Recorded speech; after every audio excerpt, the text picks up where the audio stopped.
times change.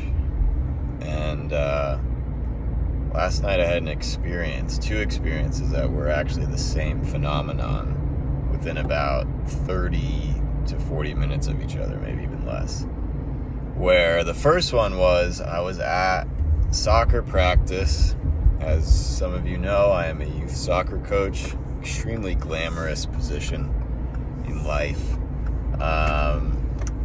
Coaching practice is over. We play around with the kids that are stragglers that like to play around and goof around. And so we're there, and one of their dads is waiting for them, come on, buddy, it's time to go, etc., etc. And we're playing, and this player that I'm playing with, whose dad is there waiting, is a player that was on my team last year, but now I'm coaching a different team.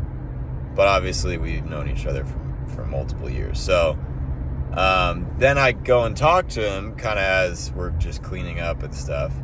And I have this strange phenomenon that I actually described in one of my Instagram posts called contextless non-existence. But it's a progression of this. And the contextless non-existence says it's the feeling that you don't exist outside of the context in which I interact with you. But in this case, and this is me being blatantly honest, it wasn't necessarily the fact that they don't exist or the feeling that they don't exist. It was the feeling of, I don't need you anymore, right? Like, you don't directly relate to my life and what I'm doing, what I'm trying to accomplish. This is horrible, but it's honest. And so why am I going to give as much care and attention and time and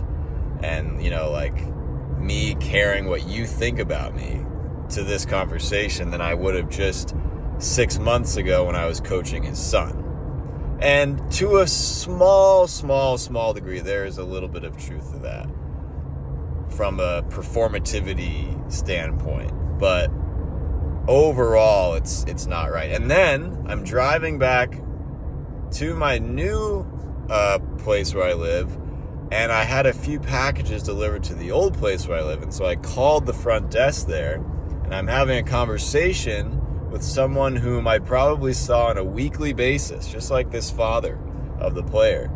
But now I will probably see him once or twice more times again ever. And I had the same phenomenon of why did I care so much about what you thought about me? Now, I don't need you, And I think it's just a fascinating way of seeing the world and maybe changing